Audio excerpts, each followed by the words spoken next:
We now start with questions. Prime Minister Steve McCabe. Number one, sir. Prime Minister. Mr. Speaker, I know that members across the House will want to join me in offering our best wishes to Rangers for this evening's match in Seville.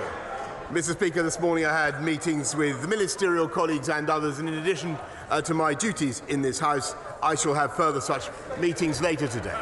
Steve McCabe. The latest State of Ageing report reveals, Mr. Speaker, that last year in this country, 9,000 people over the age of 60 died because their homes were too cold. Will the Prime Minister give a guarantee that figure will be lower and not higher this time next year? Prime Minister. Mr. Speaker, I think everybody has every sympathy with people who are facing difficulties with the cost of heating, and that is why the government has stepped up with an extra £9.1 billion, in addition to what we're doing with the cold weather payments and the warm homes allowance, Mr. Speaker, and we will continue to support people throughout the aftershocks of COVID, just as we did throughout the pandemic. And then Goldman.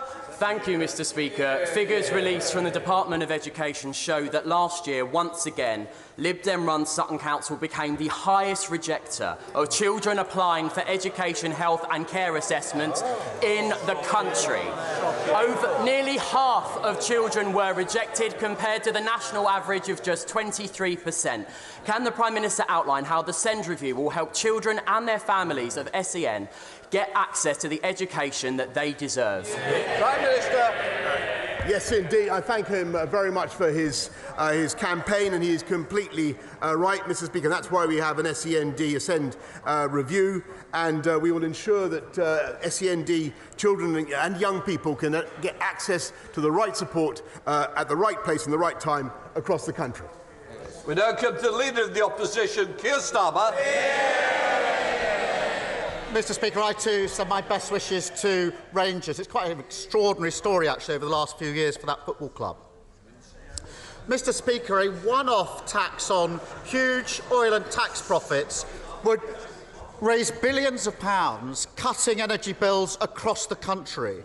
The Chancellor rightly says there are two camps on this. You're either for it or you're against it.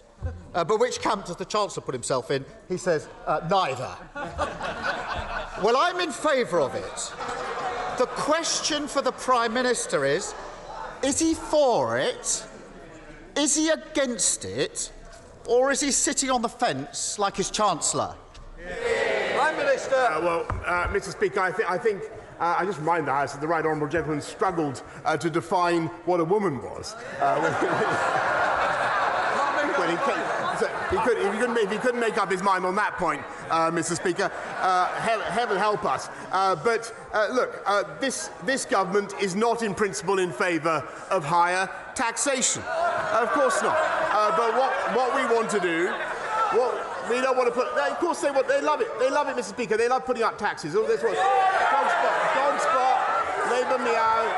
Labour puts up taxes. Catch me out. Labour put up taxes. What we want to do is take a sensible approach governed by the impact on investment and jobs, Mr. Speaker.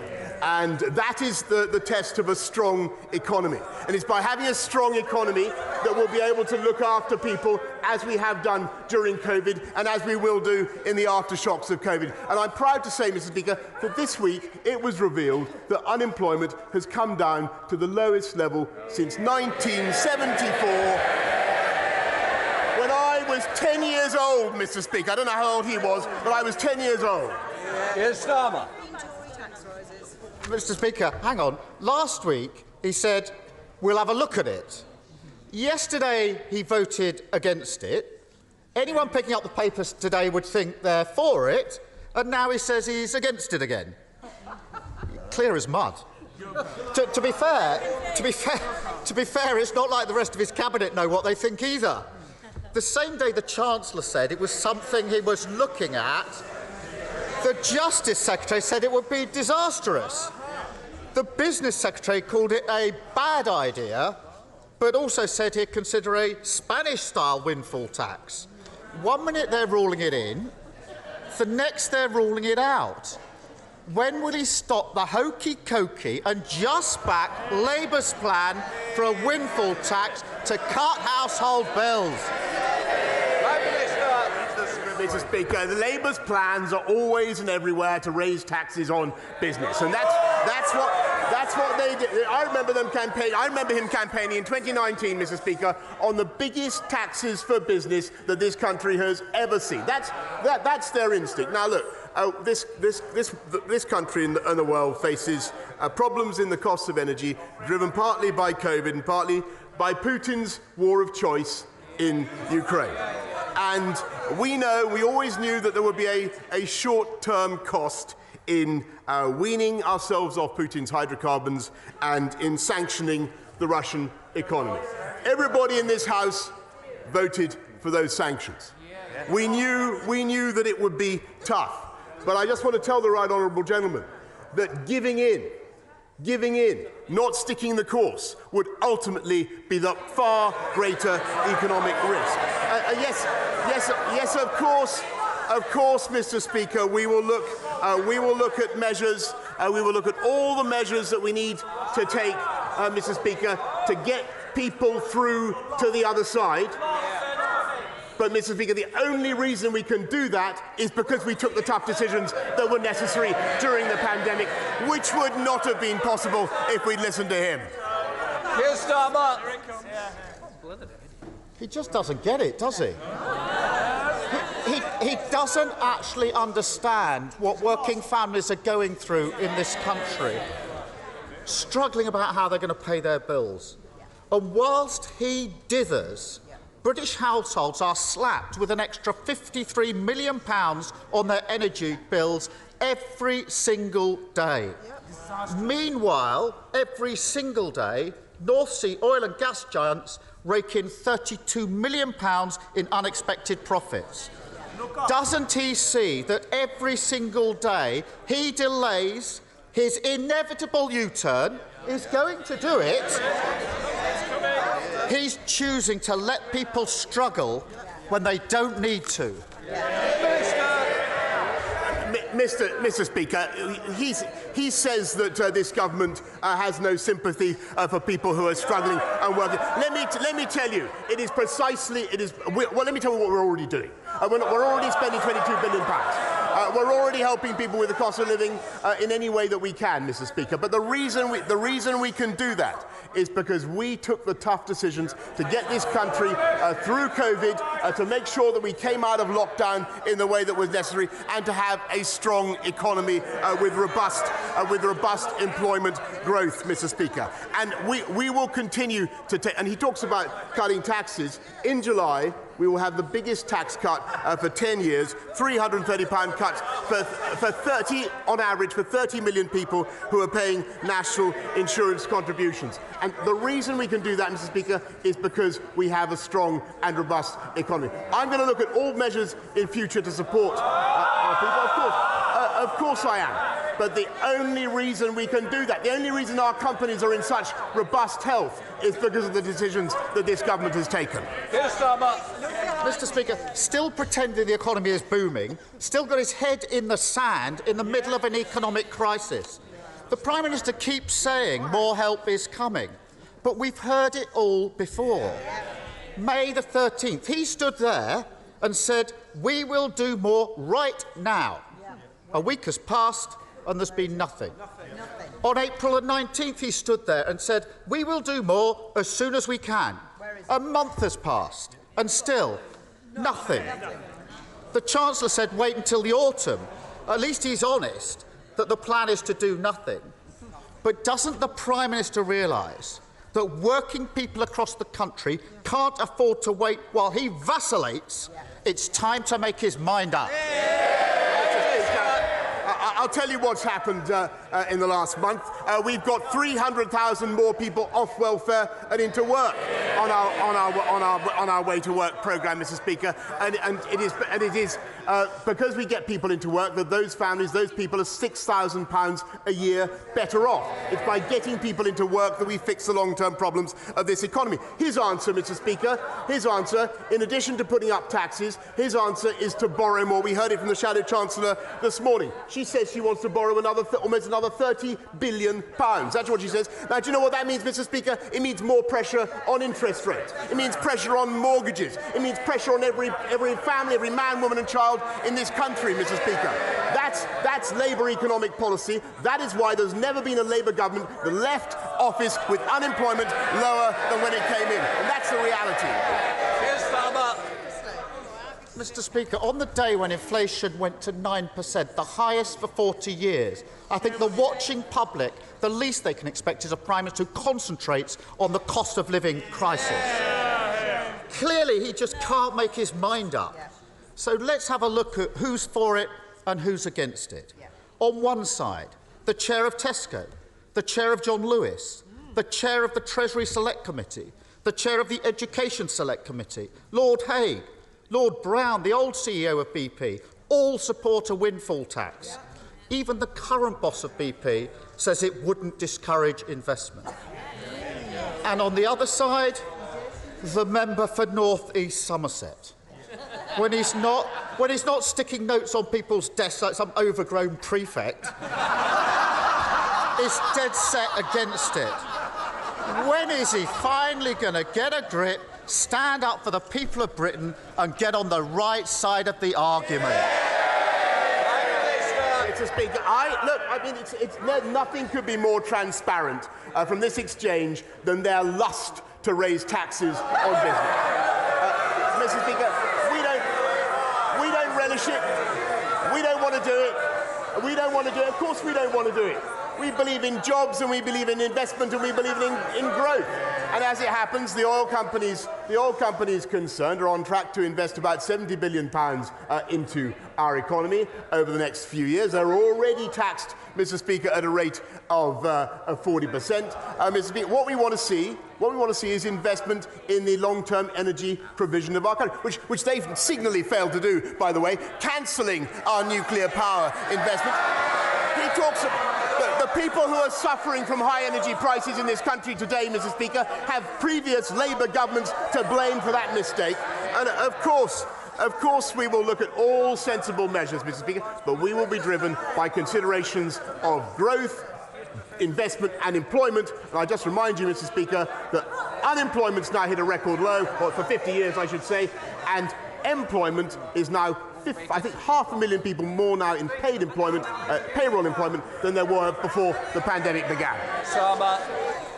So he's on the side of excess profits for oil and gas companies. We're on the side of working people. And there you have it. But he clearly doesn't like me pushing him on this. But the reason I keep coming back to this subject and why it's so frustrating that he hasn't acted is because so many people are living through this nightmare and they feel totally abandoned by their government. This week, I spoke to Phoenix Halliwell.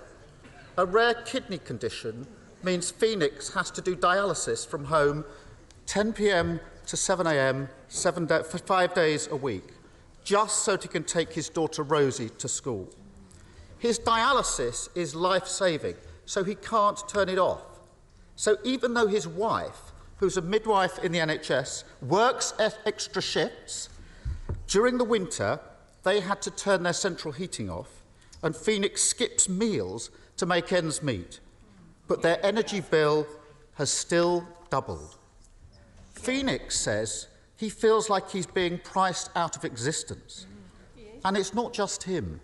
Millions of our disabled, elderly and vulnerable neighbours are at the sharp end of this crisis. They simply can't afford to live with dignity. The decisions we make here matter. The cost of indecision is enormous. People across the country need action now. The plans are already there. The Prime Minister, stop the delay. Work with us to put them in place. Do it for households that face bills they can't afford. and do it for Phoenix, who simply can't afford to wait. Prime Minister. Mr. Speaker, I'd be grateful if you could send me the details of the sad case, because the NHS does cover the costs of those who are on dialysis, Mr. Speaker. But if you send me, and by the way, of course, they voted against the vital investment in the NHS that this country needs. And I just remind him in the House of the key point. None of this is possible. The investment in the NHS isn't possible. The 22 billion that we've already put in isn't possible. The further investment that we're going to put in isn't possible without the strong economy that this government in this country has delivered. And it's because we took the tough decisions that I have mentioned that we have record low unemployment. Record low for the last 50 years, Mr. Speaker. And this Queen's speech that we've been debating is about putting in the infrastructure, the skills, the technology that will continue to build the platform for growth and jobs in this country. And that is what this government is committed to doing, and that is the best way out of economic problems. And I thought it was fantastic, by the way, yesterday to see Her Majesty the Queen open Crossrail. 72,000 jobs that has already delivered, 90 billion it will produce for the whole of the UK economy. Well, let me just ask the right honourable gentleman, who was the Mayor of London when Crossrail was first started to be built, Mr. Speaker, and who was the Prime Minister who completed it, Mr. Speaker? We get the big things done, Mr. Speaker. There's never been a Labour government that left office with unemployment lower than when they began. Mr. Speaker, as the Prime Minister knows, thanks for visiting us in Leyland a couple of weeks ago, as he knows, knocking on doors there, crime and antisocial behaviour is a big issue for people locally. And part of that problem is that the local police, when response calls are required, are having to come in from Preston or the lovely Chorley. Now Lancashire has got 314 more police, thanks to this government. Yeah. Does the Prime Minister agree with me that we need to use some of those to get Leyland Police Response open? And will you work with me, the fabulous local police and the Police and Crime Commissioner to make that happen? Minister. Well, I thank my honourable friend. She's a terrific campaigner, fantastic campaigner for her constituency. I discovered just the other day. And what we're doing is recruiting more police officers. 300 more in Lancashire, 13,576 more across the whole of the country, and of course. I'd be very happy to arrange the relevant meetings so that we can continue to drive neighbourhood crime, already down 33%, drive neighbourhood crime down even further. Leader of the SNP, Ian Blackford. Thank you, Mr. Speaker. And I'm sure the whole House will want to join me in wishing Glasgow Rangers Football Club all the best in their final tonight in Seville. It's always a joy to see Scottish clubs get to the finals of European competition. Mr. Speaker, people didn't need to see this morning's official statistics to know that we're experiencing the highest inflation in 40 years. They know it because they're living with it. Families can't afford food. They can't pay their bills. And we're only at the beginning. And as always under the Tories, the poorest are punished the most. For months, people have been crying out for support. But month after month, a distracted Downing Street has failed to lift a finger to help. Does the Prime Minister still support his Chancellor's insulting statement that acting now in this cost of living emergency would just be silly? Sure. Prime Minister. Mr. Speaker, I support the Chancellor's work in lifting the living wage by a record amount, Mr. Speaker, by making sure people on universal credit pay £1,000 less in tax, by making sure that by putting another £22 billion into supporting people with the cost of living, 9.1 billion already to help people with the cost of energy, and above all, I support what he has done to deliver a strong economic foundation which makes all that possible, Mr. Speaker. My goodness, talk about an Aesop's fable. Every day this Prime Minister remains out of touch, people remain out of pocket. And by the way, Prime Minister, £20 a week was taken out of people's universal credit. You know, the Prime Minister's just confirmed he does think it would be silly to intervene. Because the Tories' only response to this cost of living crisis has been insults and inaction. The Tory backbencher who thinks poor people, just need cooking lessons. The Tory minister who thinks that people should just get a better paid job. And the Chancellor who thinks it would be silly to act now. This is the cost of living crisis from Westminster.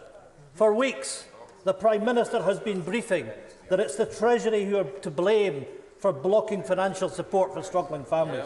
Well, Prime Minister, it's time to stop sniping from the sidelines.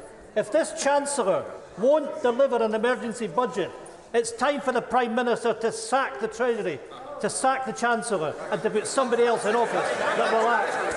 Prime Minister. Look, Mr. Speaker, I think that the right honourable gentleman should understand that I want to get back to the crucial point. We've been through COVID. We're facing a spike in global energy prices, which has been greatly exacerbated by what Putin is doing in Ukraine. But to deal with it, of course, what we're doing is putting billions and billions already, 9.1 billion, into supporting people with the cost of energy. Cut fuel duty by record sums, Mr. Speaker, helping elderly people in all sorts of ways, not least through local councils with another £1 billion. But of course, Mr. Speaker, everybody in the country knows that we're not through this yet, and everybody can see that, and they all know that the government is going to do more. But they also know the only reason we can do that is because we have a strong economy with massively high employment, and that is the crucial thing. And it would not have been possible if we'd listened to the members opposite. Absolutely. Dr. Luke Evans. The Prime Minister will be aware of my campaign to have digitally altered images carry a label. Last week was Mental Health Awareness Week, and there are 1.25 million people with eating disorders and 1 million people using steroids. Now, 84 members of this House from 7 parties signed my open letter to companies to pledge not to alter their images in their adverts. Will the Prime Minister support that pledge? And for those who aren't taking that pledge, will he vow to make sure that we consider labelling digitally altered images where body proportions are affected? Minister. Look, I thank my honourable friend for his fantastic campaign, and he and I have talked about it at length. And I do think there is clearly a risk to mental health as young people are given unrealistic expectations about how they should look because of the stuff that they see. I think the kite mark suggestion that he's brought forward is extremely useful, and I'll make sure that we follow it up as part of our mental health plan. Ed Davey. Can I join other new fans of Rangers and wish them good luck in Seville tonight? Mr. Speaker, British farmers are the best in the world. They could play a big part in the answer of how families and pensioners put food on the table during the cost of living emergency. But from Caithness to Cumbria, from Shropshire to Devon, farmers' own input costs are spiralling upwards. Animal feed up 60%, Mr. Speaker. Fertiliser prices more than doubled. Yet instead of helping Britain's own food producers, the government is slashing the support payments that farmers rely on, sometimes for up to 50% of their income, even before a new scheme is in place. So will the Prime Minister meet with farming leaders and myself to understand the extreme challenges they are facing so our farmers can do their bit to help families and pensioners afford to put food on the table during this economic crisis? Prime Minister. I thank the right honourable gentleman. I can tell him that yes, I do recognise the challenges that farmers are facing with the costs of their inputs in fuel and in fertiliser, and that's why we're working so hard to abate those costs. But what we've also got to do, and not just cutting duty, but everything else that we can do to ensure that we fix the energy crisis. But what we are also doing, Mr. Speaker, is championing UK food and farming which has fantastic export markets around the world, and now has 70 free trade deals to exploit in a world avid, as he rightly says, for delicious, wholesome, nutritious UK food and drink. And I'd be very happy to organise the relevant meeting with the right honourable gentleman. Julie Marston. Thank you, Mr. Speaker. Would my right honourable friend join me in thanking my constituents in Hertford and Stortford, who are offering help and refuge to Ukrainians suffering from and fleeing the Russian invasion? And can he set out how his visit to Sweden and Finland ensured closer cooperation with our allies to secure the long-term stability and security of Europe, as my constituents are rightly concerned about ongoing Russian aggression? Minister.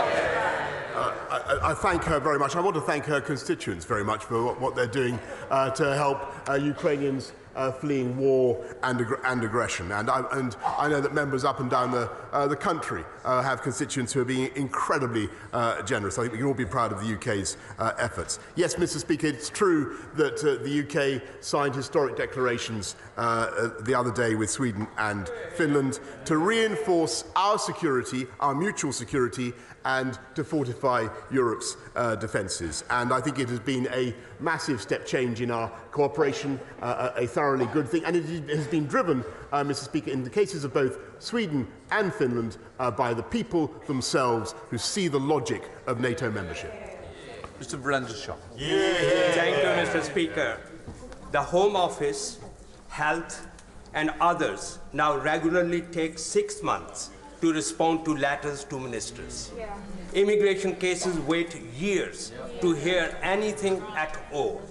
But instead of putting resources into fixing this unacceptable problem, the Prime Minister is choosing to fire thousands of civil servants. And his ministers wander around Whitehall putting post-it notes on desks he thinks looks too empty. Will the Prime Minister personally look into this issue and instruct his ministers and civil servants to give our constituents the attention they deserve? Prime Minister. I thank him very much, but I have to say that, Mr. Speaker, I must respectfully disagree with the implication that for the civil service that working from home is everywhere as productive as being in the office and returning. And I simply don't accept that. I do think that we will become more productive and more efficient if, on the whole, we find ways to get back to our desks. Richard Holden. Thank you very much indeed, Mr. Speaker. Following my campaign, Wittenley Weir Primary School is now being granted £350 grand for improvement works by Durham County Council. The only time that this has happened is now, after Labour lost control of the council, the first time in over 100 years last year. Villarreal School, Ledgate Primary School and Concert Juniors in North West Durham are also going to be applying for the Condition Improvement Fund. So can I urge my honourable friend to ensure that those cases are taken as seriously as possible? But would my right honourable friend more broadly agree with me that education is a cornerstone of levelling up and ensuring more good jobs are available locally in County Durham too? So that it's more than just a place to bring friends for a social evening of beer and takeaway curry, and an even better place to live, work and bring up a family. Sorry, Prime Minister, just I've got a real problem. Some people aren't going to get in, and we've seen the time now, and we're only on question 16. I wanted everybody to help each other, so we could speed up. We might get a few more in, Prime Minister. Well, I just want to thank my honourable friend, who's a massive champion for his constituency for North West Durham, and I'm delighted that he's been a supporter of County Durham's bid for City of Culture, culture in its widest interpretation, and I support him in everything he does. Thank you, Mr. Speaker. I'm sure the Prime Minister knows that this is Dementia Awareness Week, and I'm proud that the Dementia Research Institute now calls Wales home. In 2019, the Tory manifesto promised to double funding for dementia research, but the researchers are still waiting for this money.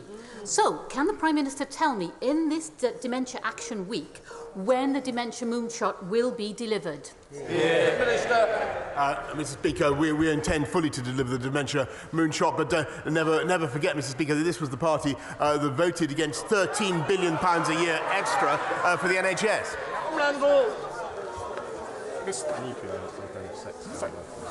Mr Speaker, I know that I'm not alone in dealing with many constituents facing delays to renewing their passports and driving licences. In Gedling, there have been cases of family reunions in jeopardy and drivers nearly having job offers withdrawn because of delays to renewals. Can my right honourable friend assure me that everything is being done that is possible to be done in government to address this problem so we can get the good folk of Gedling back on the road and away for their holidays? Minister. Mr Speaker, I'm told that the driving licences are now being issued faster than they were.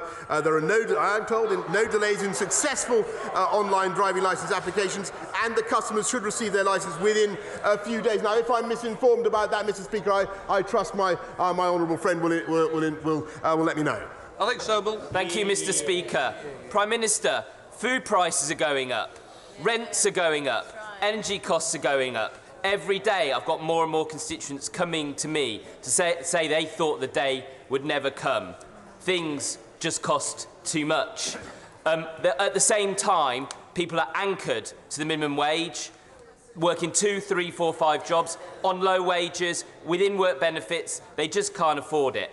At the same time, we have the Minister, the Honourable Lady Member for Edgett, saying to survive they should take on more hours or get a better job. Does the Prime Minister agree with his Minister, or does he agree with me that we should have an emergency budget? Minister. Mr Speaker, I accept that, of course, there are economic pressures on our country now caused by the factors that we mentioned, but that's why we've already increased the living wage by £1,000 per year for those who are on it. Already increased universal credit by £1,000 a year. All the other measures, billions and billions of tax that we're putting into supporting incomes, Mr Speaker. But the reason we can do that is because we have strong economic fundamentals with unemployment. I don't know when he was born, Mr Speaker, but unemployment is the lowest it's been since 1974, and that is giving us the foundation to take our country forward. Thank you, Mr Speaker. The Airedale Hospital recently submitted its bid to be one of the government's new hospitals, and this is because the Airedale has an extremely high structural risk profile, with 83% of the building being constructed from aerated concrete. There are several wards that are closed due to structural risk, and the hospital is now over 20 years beyond its original life expectancy. So can the Prime Minister personally assure me that we will be able to deliver a new Airedale Hospital which is fit for the future? Prime Minister.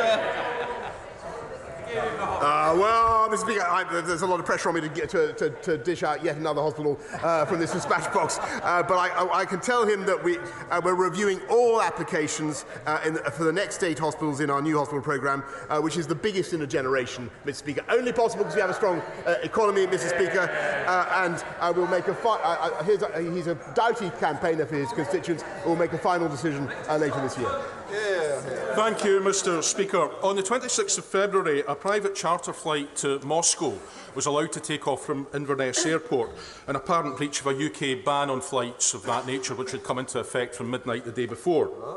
Now, air traffic control transcripts published this week in the Press and Journal newspaper have revealed that despite being informed of the intended flight, no attempt was made by the UK government or its agencies to prevent the plane from taking off. Will the Prime Minister commit to informing the House at the earliest opportunity who was travelling on that flight, why, despite being informed in advance of the flight, was no attempt made by the UK government to keep the plane on the ground, and what will the Prime Minister personally do to try and prevent any similar breaches of sanctions from happening in the future? I thank him very much. I'll make sure that as soon as we can get some, I don't know the answer to his question, but as soon as we can get some information about that, Mr Speaker, I'll make sure the House is properly informed. Andy Carter. Thank you very much, Mr Speaker. Earlier this week, the Planning Inspectorate waved through a decision by Labour councillors to build a massive logistics hub in South Warrington. The plans are contrary to national policy, entirely in the Greenbelt, and have been approved despite more than 1,000 letters of objection. Does the Prime Minister agree with me that listening to local communities and protecting our precious Greenbelt must be at the heart of planning policy? And will he meet with me to see how local residents can have their voices heard? Prime Minister. Well, Mr Speaker, local residents could have no more powerful voice than that of my honourable friend. The House will have heard him loud and clear. I know the Ministry, Department of Levelling Up will have heard him loud and clear. I will make sure that he gets the relevant meeting. And about that. No bullying and no harassment, no leaking, no misuse of taxpayers' money, and no actual or perceived conflicts of interest. The precious principles of public life enshrined in this document must be honoured at all time. Those, Mr Speaker, are the Prime Minister's own words from the Ministerial Code. So can the Prime Minister tell me, on a scale of 1 to 10, how's he doing with keeping to those principles? Mr. Speaker, I think 10 out of 10, Mr. Speaker, because what we believe in this government in adhering to the principles of the Ministerial Code, and by the way, it's an important point because, Mr. Speaker, there's a lot of attacks on MPs, on what goes on in this place, and I think it is always worth stressing that the vast majority of people who work in the House of Commons, members of Parliament, are doing a very good job and working very hard and are not misbehaving. Final question, Kevin Hollinray. Thank you, Mr. Speaker.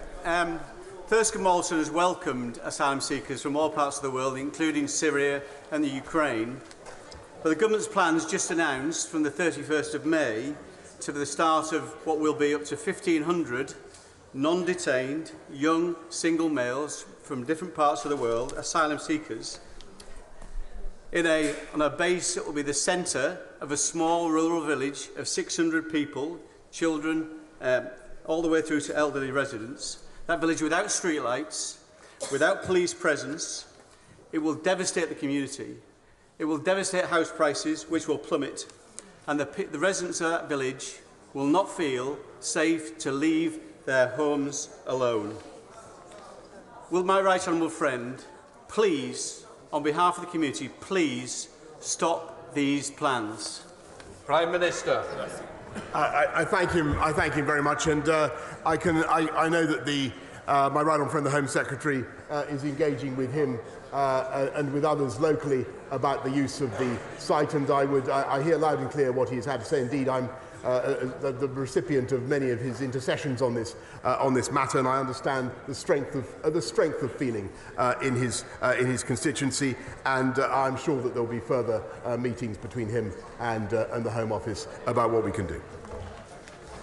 That ends questions. We're going to let it clear while.